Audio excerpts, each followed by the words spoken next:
Bonjour tout le monde, on est vendredi, c'est la nouvelle technique du mois. Ce mois-ci, elle s'appelle le color blocking. Alors je sais pas trop comment on pourrait le traduire en français, peut-être par bloc de couleurs. Je pense que ça pourrait être la traduction qui conviendrait le mieux en tout cas. Le principe, je vais vous montrer, comme je l'ai fait sur cette carte, c'est de faire des rectangles ou des carrés de différentes couleurs et de s'en servir comme papier de fond. Voilà.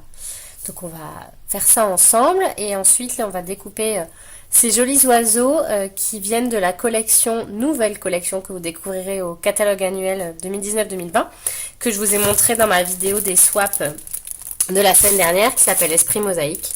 Voilà, que j'aime bien. Je la trouve plutôt sympa et je me suis dit, oh bah c'est cool, je vais la mettre à l'honneur. Voilà. Donc, pour commencer, donc une base de cartes, comme d'habitude, en 10,5 par 14,9, voilà. Donc c'est un A5 en fait, un plié en deux. Et après, j'aime bien mater toujours ma base de cartes, alors ou avec une couleur différente ou avec la même couleur. Donc il fait 10 par 14,4. Donc ça laisse une petite bordure de quelques millimètres autour. Je vais la coller. Comme ça, ma base de cartes sera prête. Alors, excusez-moi, je parle un peu du nez. Je suis enrhumée. J'espère que ce ne sera pas trop désagréable pour vous de m'écouter avec le nez bouché. Voilà. Ma base de cartes est faite. Voilà. Pardon, vous entendez mon téléphone vibrer. Quelqu'un qui est en train de m'appeler. Voilà, c'est les aléas du direct, même si c'est pas vraiment en direct. Hein. Hop, on va jeter. Voilà. Alors, ensuite, je vais utiliser mes Franix rectangle couture. Voilà. Que j'aime bien. Je vais utiliser celui-ci. Et je vais venir découper un rectangle donc dans les couleurs macaron à la menthe, sous l'écume, vert jardin et carré moulu. Je prends ma Big Shot.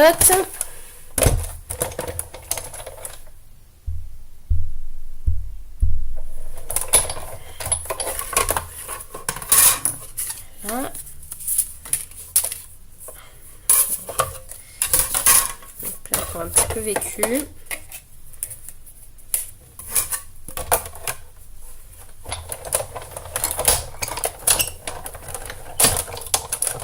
Et on tourne la manivelle.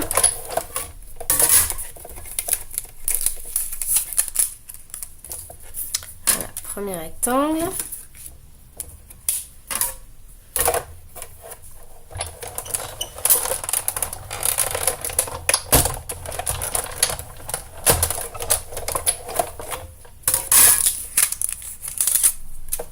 Deuxième rectangle.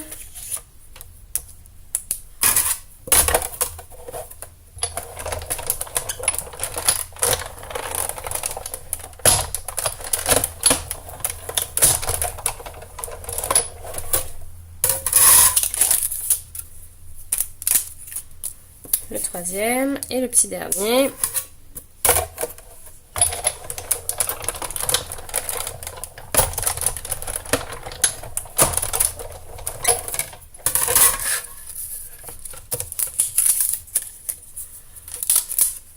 Et voilà.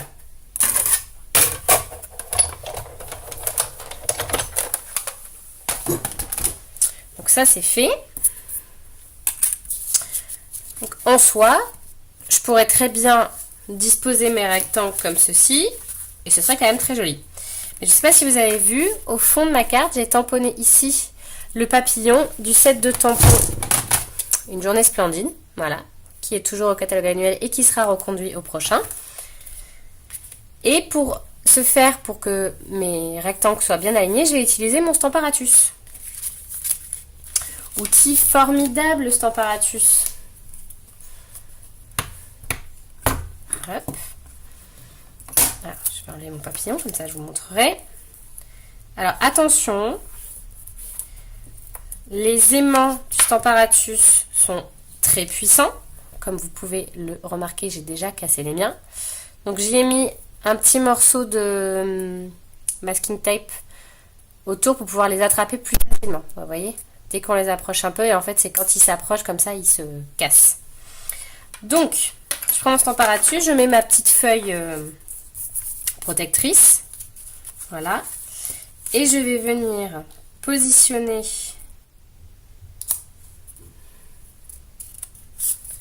mes petites bandes bien côte à côte. Et je vais venir les emprisonner avec les aimants. Comme ça, je suis sûre qu'elles ne bougeront pas. Hop. Et puis le jaune en dernier. On va le venir mettre avec le dernier. Et voilà. Je suis sûre que ça ne bouge pas. Ensuite, je viens mettre mon papillon, comme ça à cheval. Avec ma plaque. Je viens l'appuyer. Alors ça, c'était les anciennes versions hein, des sets de tampons. C'est pas les amovibles, donc ils tiennent beaucoup moins bien. Donc voilà, je suis obligée d'appuyer pour être sûre qu'ils tiennent bien sur ma plaque. La petite astuce, moi, parce que là, sinon, c'est dans le vide. Je mets la boîte de tampons dessous. Comme ça, là, je me retrouve à plat. Et j'ai pas de jeu. Donc, je prends mon encreur macaron à la menthe. Et je vais venir ancrer mon papillon.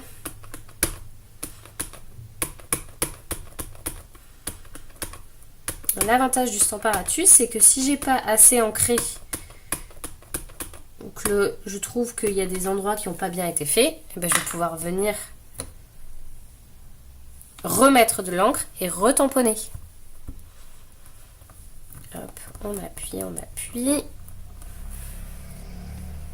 Et voilà.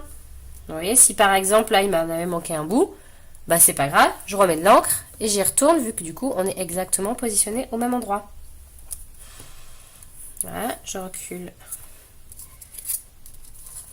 mes aimants. Là, je récupère mes bandes de papier. Hop, je couche le Stamparatus.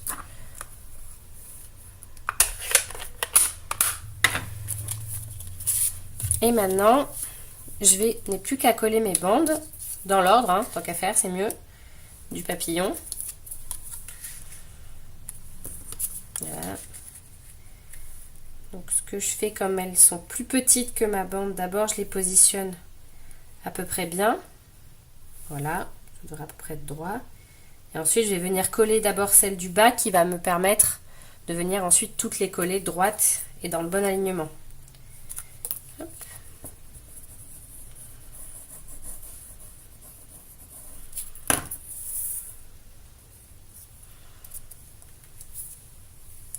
Voilà.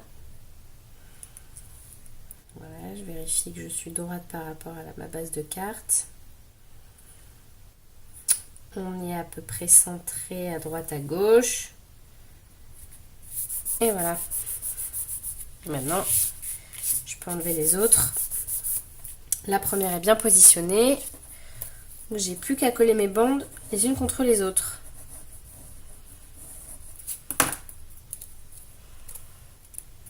Dans le bon sens.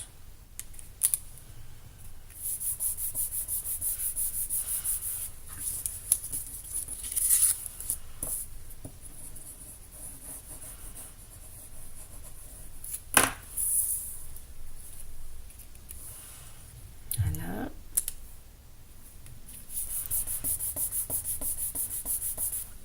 Vous n'êtes pas obligé de découper vos bandes avec des Framlits ou des Thinlits. Vous pouvez aussi très bien avec un massicot faire des bandes de papier, des rectangles de papier ou des carrés. Ça fonctionne très bien aussi. Ah, je vais éviter de mettre la colle partout.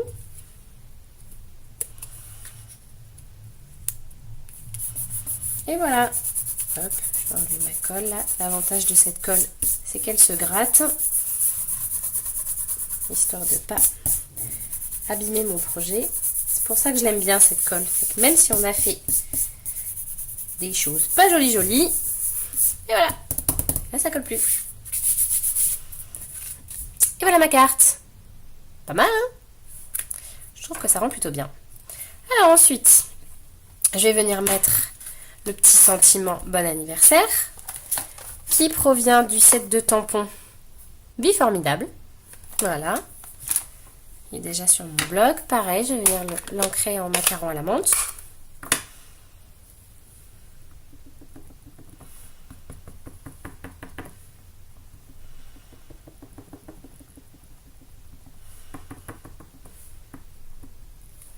Est-ce que j'ai suffisamment d'encre?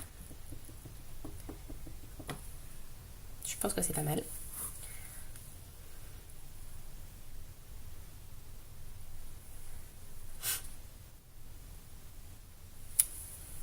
Et voilà.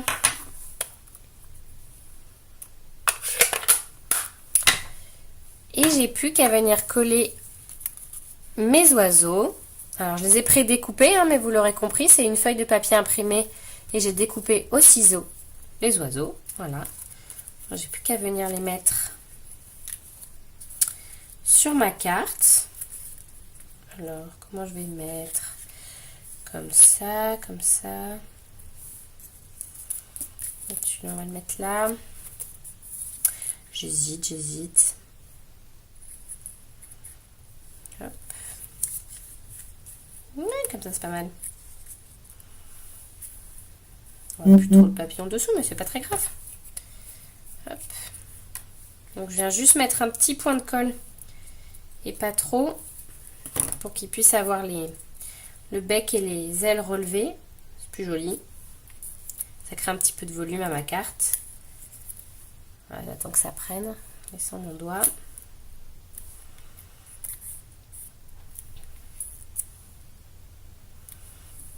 Voilà. Pareil avec le deuxième.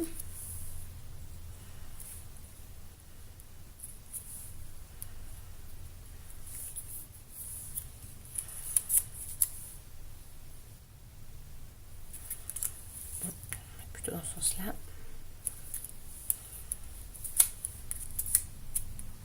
Voilà. Et le dernier.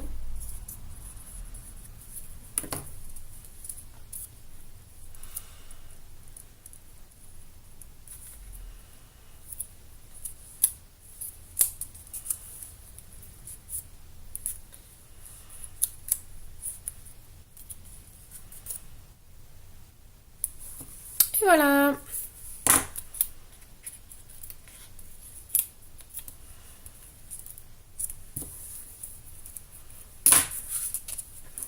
Et voilà les deux versions. Vous avez vu, ils sont un peu brillants en plus, les oiseaux. C'est joli. Alors, vous en pensez quoi? Elle est sympa cette technique. Avec pas grand chose, finalement, on arrive à faire des effets un petit peu différents. C'est plutôt cool. Voilà.